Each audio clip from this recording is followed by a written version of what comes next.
Saludos, estimados estudiantes. Vamos a continuar con las clases de semiología y vamos a avanzar tórax.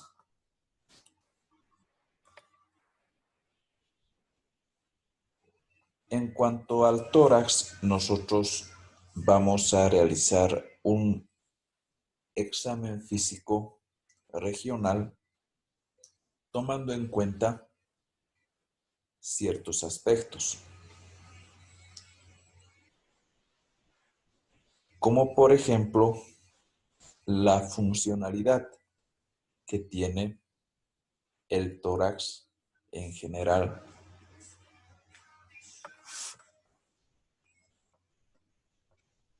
Por su resistencia, el tórax cumple la funcionalidad de proteger las vísceras torácicas. Por su elasticidad, el tórax nos va a permitir realizar movimientos respiratorios.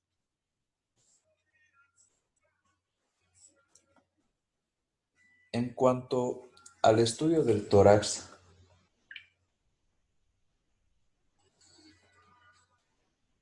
vamos a tomar ciertas referencias anatómicas para poder realizar un mejor estudio del mismo. Y para ello se van a trazar ciertas líneas de división en el tórax, tanto en el tórax anterior como en el posterior. Estas líneas van a delimitar ciertas áreas y puntos de referencia, como por ejemplo, aquí tenemos la línea axilar anterior, la línea que está a la mitad de la clavícula, que se va a denominar la línea medioclavicular. Tenemos también en inmediaciones del esternón la línea medioesternal. También podemos ubicar ciertas líneas en relación a las costillas. Tenemos aquí la línea tercera costal, la línea sexta costal. Estas líneas van a ir delimitando áreas o zonas, como por ejemplo, aquí tenemos la zona o el área supraclavicular, el área infraclavicular, el área de la zona mamaria y lo que viene a ser el hipocondrio.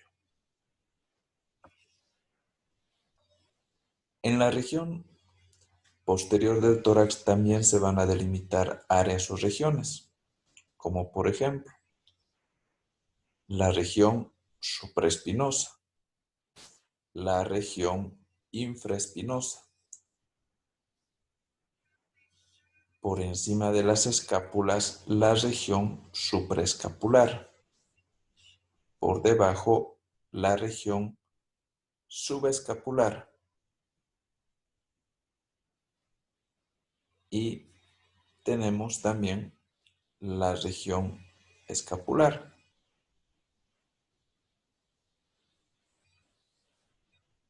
Entre las regiones escapulares vamos a tener la región interescapulotorácica.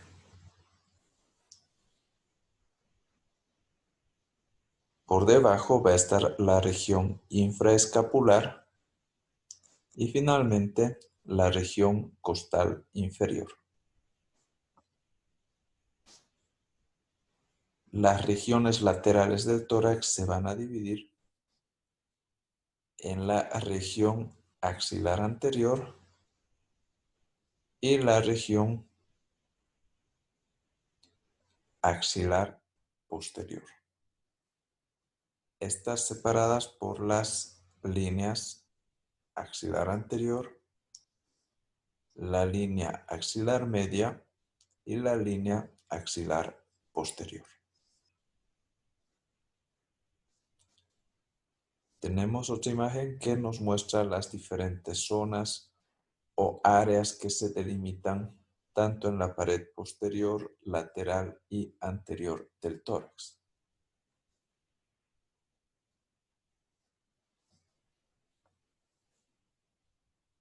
En el tórax también debemos inspeccionar lo que es la estática y la dinámica.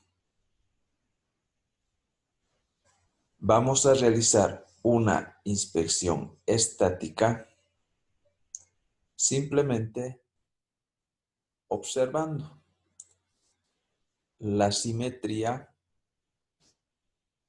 el volumen y la forma del tórax. Este no debe presentar masas ni otras lesiones.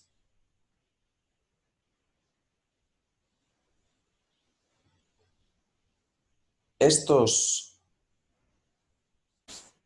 detalles anatómicos que van a darle la forma al tórax suelen variar en relación a la edad y al tipo constitucional de la persona.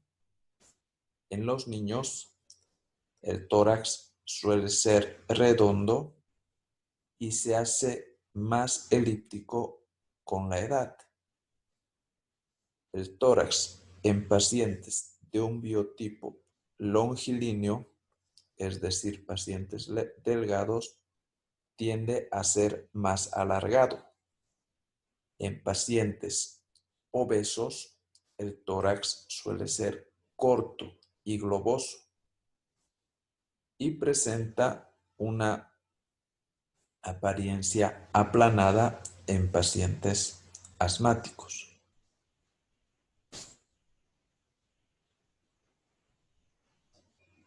La forma del tórax puede adoptar diferentes variedades, como por ejemplo, puede adoptar una variedad de tórax en forma de canal, o llamado también pectus excavatum, en el cual se va a destacar un pequeño hundimiento a nivel del esternón. Otra forma también que podemos encontrar en ciertos tipos torácicos es el tórax en quilla o pectus carinatum. Suele ser de origen congénito y el tórax va a proyectarse como si fuera una quilla de un barco. El tórax se asemeja al de las aves. Puede también encontrarse un tórax con forma de embudo por depresión del esternón. Tenemos también otra morfología como es el tórax en tonel, que suele ser normal en pacientes robustos. Este es un ejemplo de un tórax en tonel. El tórax enfisematoso, en el cual el tórax está visiblemente dilatado. Y también se pueden encontrar alguna variedad de tórax como es el tórax batiente, que suele verse en pacientes con múltiples fracturas costales, lo cual produce una inestabilidad en la estructura torácica y por lo tanto va a desencadenar en una respiración paradójica. El tórax se va a expandir en la expiración y se va a contraer en la inspiración.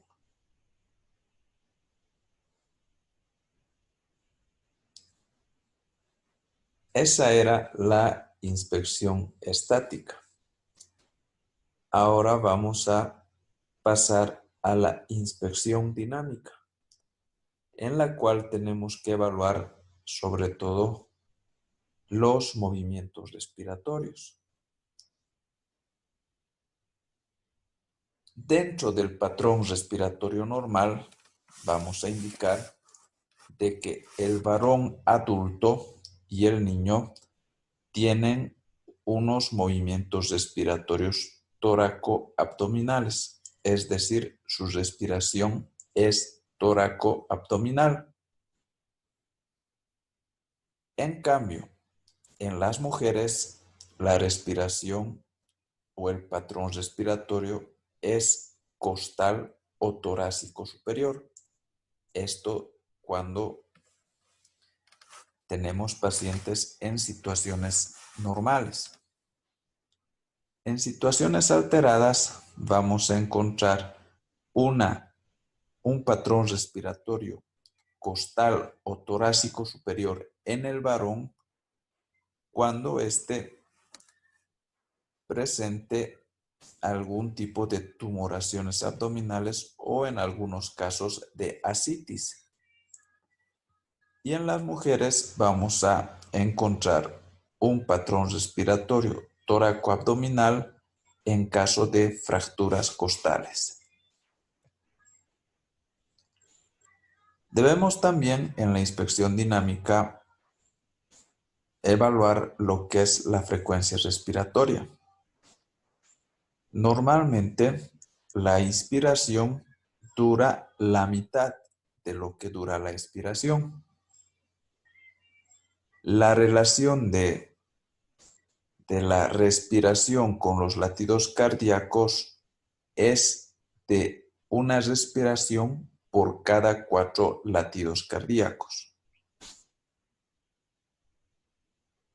Esta frecuencia respiratoria suele ser variable y dependiente de la edad, del género, del estados de embarazo, del esfuerzo físico o del entrenamiento deportivo.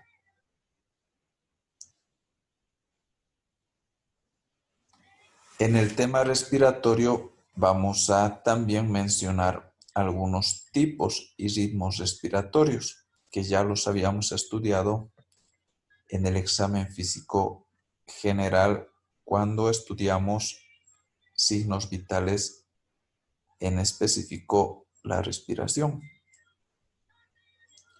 Los tipos respiratorios de Cheyne-Stokes, de Kussmaul y los de Biot. Aquí tenemos algunos gráficos que nos van a permitir recordar aquellos tipos y ritmos respiratorios, como por ejemplo el de Cheyne-Stokes, en los cuales progresivamente el paciente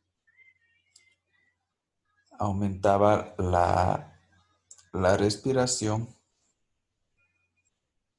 hasta llegar a un pico y luego bajaba en cuanto a su amplitud para llegar a un periodo de apnea, para que posteriormente nuevamente esta amplitud respiratoria de la onda respiratoria vaya en ascenso progresivo hasta llegar a un pico máximo y luego en descenso progresivo hasta llegar nuevamente a un periodo de apnea, y este ciclo se va repitiendo secuencialmente. Teníamos aquí también la respiración de Biot y la de Kussmaul. Aquí está. Entonces, por favor, sería muy bueno que revisen estos tipos respiratorios.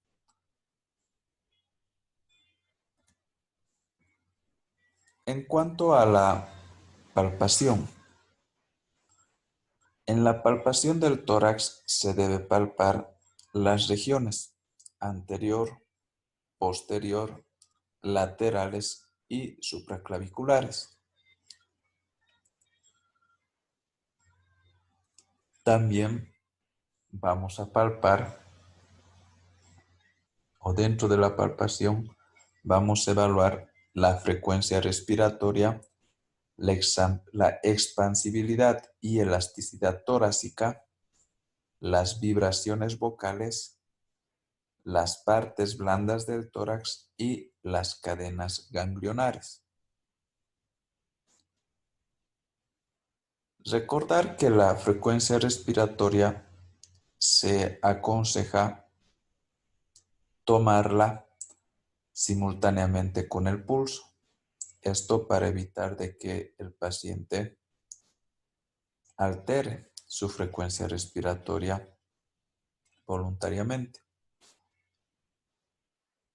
Otra forma de poder tomar la frecuencia respiratoria es colocar la palma de la mano en la región anterior del tórax y contar la frecuencia respiratoria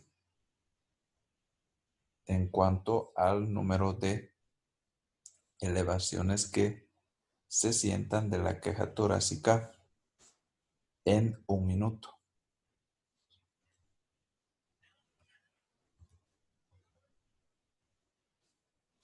Para medir la expansión torácica vamos a tener dos términos. La amplexión, que es la expansión torácica en sentido antero-posterior, y la amplexación, que es la expansión torácica en sentido transversal.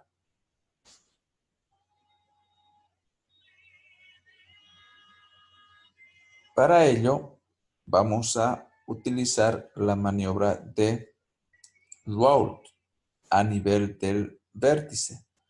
Cuando queramos evaluar la expansión torácica a nivel de los vértices, vamos a aplicar la maniobra de Raoult, que consiste en sentar al paciente, ubicarse por detrás del mismo y debemos colocar nuestras manos sobre ambos trapecios, con el extremo de nuestros 4 últimos dedos en la fosa infraclavicular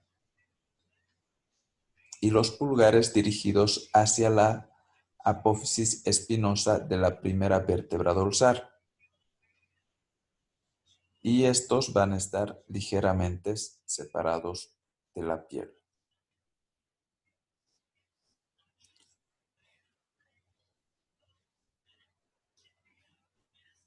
Debemos reconocer la separación de ambos pulgares de manera simétrica y para ello vamos a pedirle al paciente que respire normalmente y después realice una inspiración profunda.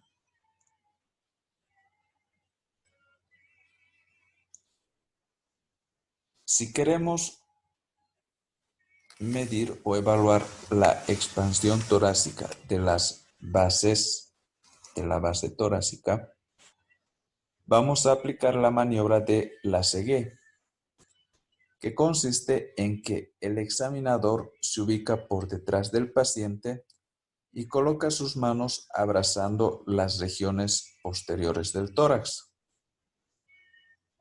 con el extremo de los dedos en la línea axilar media y los pulgares aproximándose a la columna vertebral a la altura del ángulo de la escápula.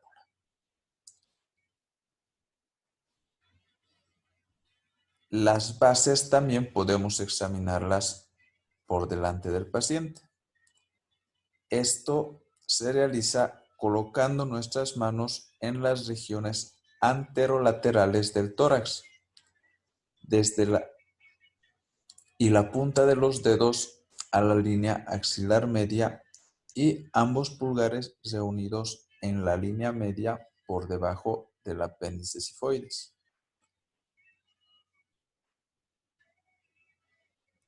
En la expansión respiratoria se van a separar los pulgares y se va a abrir el ángulo formado por ellos.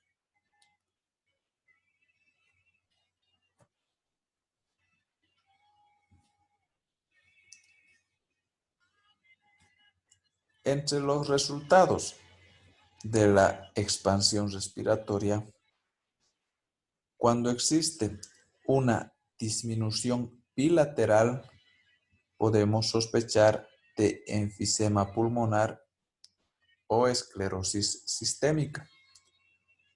Si la expansión tiene una disminución y es unilateral, vamos a sospechar en derrame pleural, neumotórax o procesos pleuropulmonares.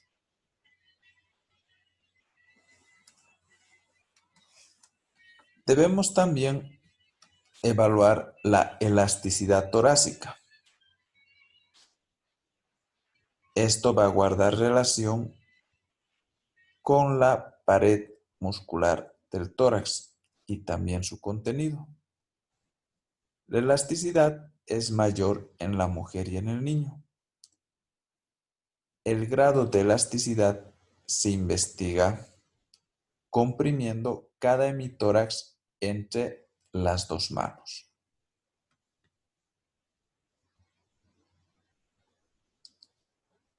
También debemos evaluar mediante palpación la vibración del tórax. Normalmente, cuando se habla, se grita o se canta, el tórax vibra. Entonces nosotros vamos a percibir las vibraciones vocales del tórax mientras le pidamos al paciente que pronuncie palabras que contengan la letra R, como ser 33, ferrocarril o también carretera.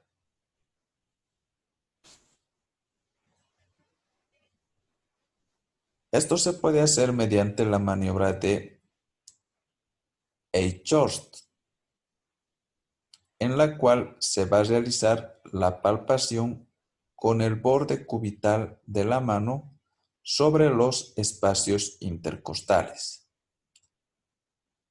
Las vibraciones vocales o las vibraciones del tórax van a estar aumentadas cuando se trate de procesos de condensación pulmonar, infarto pulmonar o tuberculosis. Estas vibraciones van a estar disminuidas en niños, mujeres, ancianos, en pacientes con obesidad, con enfisema pulmonar, atelectasia y neumotórax.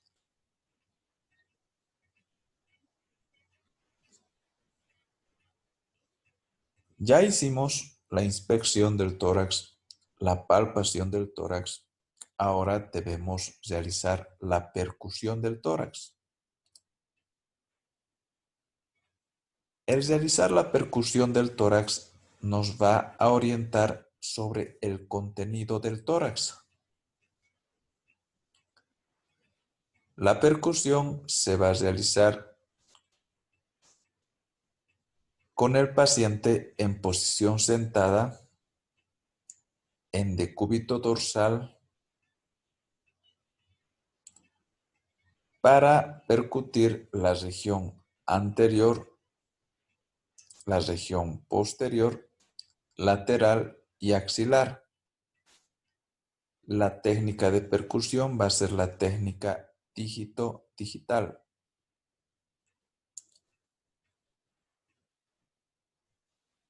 La percusión nos va a permitir también poder delimitar la excursión de las bases pulmonares, que normalmente suele ser de 3 centímetros.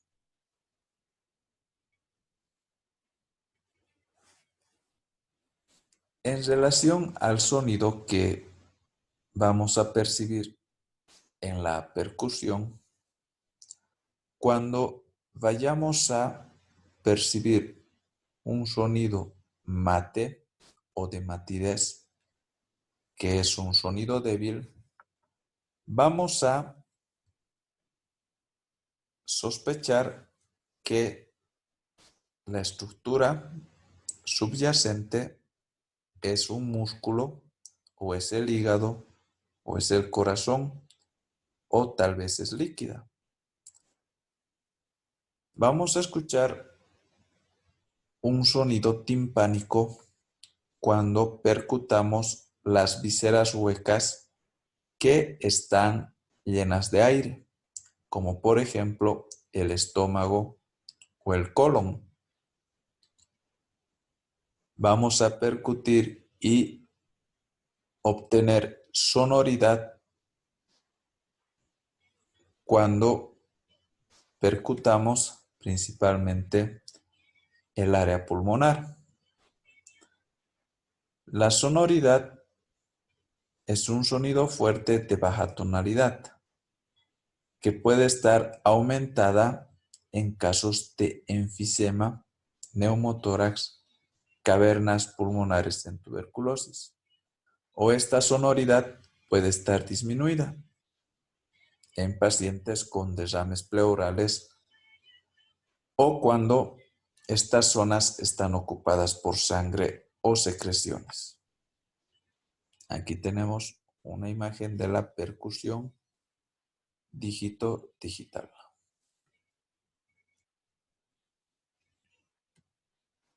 En cuanto a la percusión del tórax, también existen algunas zonas o variaciones regionales con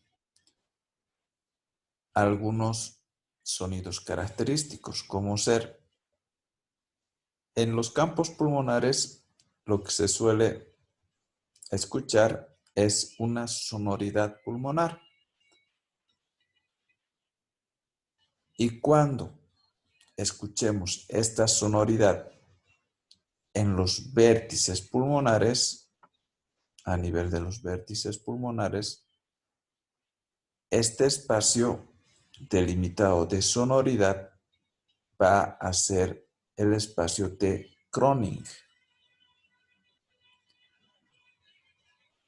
A nivel del borde superior de la sexta costilla derecha, vamos a percutir y el sonido va a cambiar a matidez. Esta matidez se debe a la presencia del hígado. Vamos a obtener una matidez hepática. A la altura del borde superior de la costilla derecha. Y también vamos a tener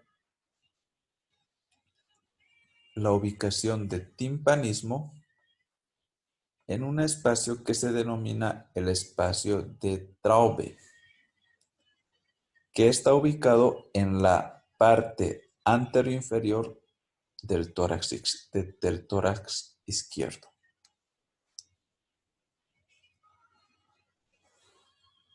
Una vez hemos percutido, procedemos a la auscultación pulmonar. La auscultación pulmonar puede ser inmediata o mediata. Antiguamente se realizaba bastante la auscultación inmediata, ya que no se contaba con material de apoyo como el fonendoscopio o estetoscopio. se realizaba aplicando directamente a la zona torácica el oído. En cuanto a sus desventajas, está de que hay un acercamiento muy grande con el paciente y es más difícil localizar de forma exacta las alteraciones. Debido a eso, se prefiere la auscultación mediata, utilizando un estetoscopio o fonendoscopio para poder auscultar el pulmón. Dentro de la auscultación pulmonar vamos a encontrar ruidos normales y ruidos anormales. Entre los ruidos normales que se pueden escuchar a la auscultación están el ruido laringotraqueal, el ruido traqueobronquial y el murmullo vesicular. Todos estos a distintos niveles del árbol respiratorio.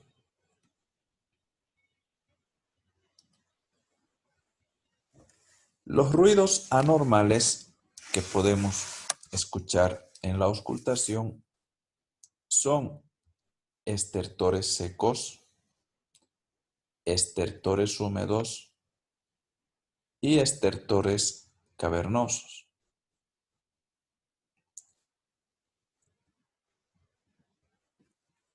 En cuanto a los estertores secos, estos pueden ser de dos tipos: estertores secos de tono alto o estertores secos de tono agudo. Los de tono alto se denominan roncus y se origina por el paso del aire por las vías aéreas superiores afectadas principalmente por secreciones. Entonces, esto se produce generalmente en las vías aéreas superiores. Los estertores secos de tono agudo se denominan sibilancias y estas se deben al estrechamiento u obstrucción de la vía aérea.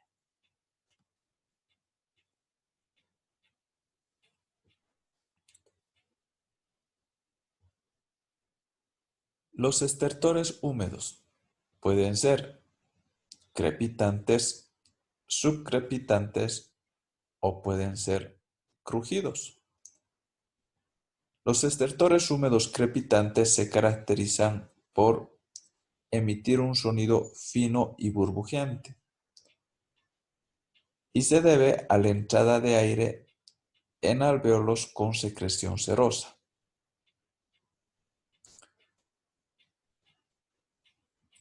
Los subcrepitantes van a tener un tono agudo y generalmente traducen una alteración a nivel del bronquio terminal. Y estos estertores húmedos subcrepitantes se pueden modificar cuando el paciente acciona el mecanismo de la tos. Y finalmente podemos auscultar una especie de crujidos. Estos estertores húmedos que se escuchan como crujidos se pueden encontrar en pacientes con tuberculosis.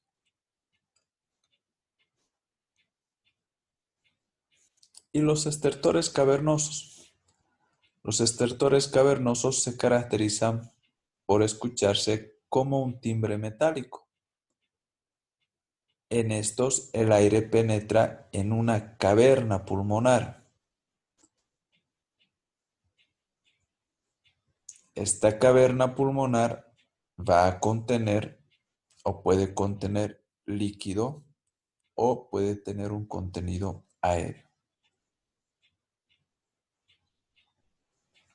Entre otros ruidos anormales tenemos la broncofonía.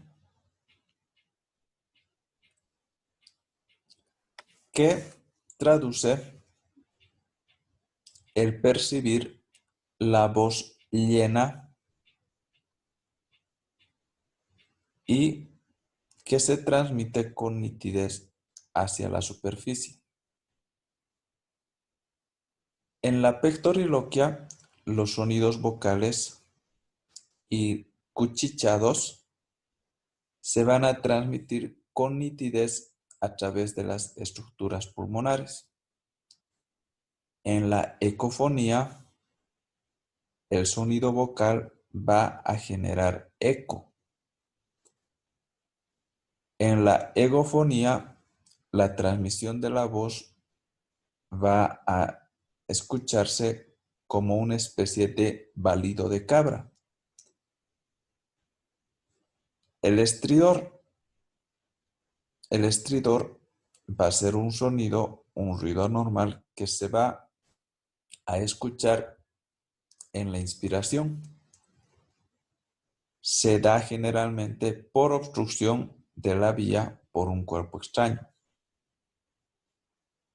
Y finalmente, el cornaje. El cornaje es un sonido que se asemeja al que realiza una corneta. Este sonido es inspiratorio y traduce obstrucción de la vía aérea.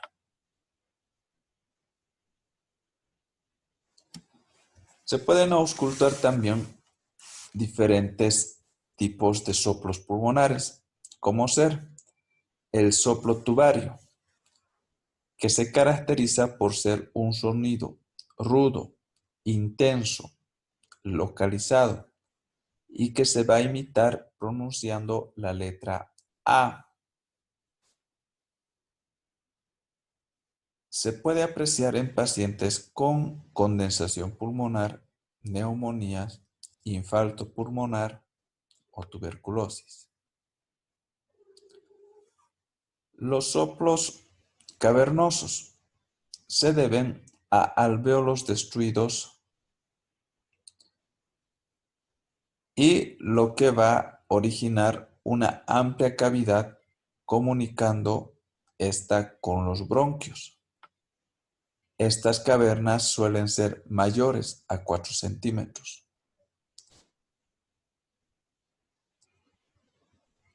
El sonido o el ruido de estos se va a transmitir a la cavidad, la cual va a resonar con un tono bajo en la inspiración y se va a imitar pronunciando la letra O. Esto en pacientes con tuberculosis o abscesos pulmonares. Otro sonido de soplo va a ser el anfórico, que es un soplo cavernoso con timbre metálico. Este timbre metálico se imita como cuando nosotros soplamos una botella vacía. En el soplo cavernoso, que va a generar un timbre metálico, hay que destacar que la caverna que va a emitir este sonido suele ser mayor a 6 centímetros en cuanto a su tamaño.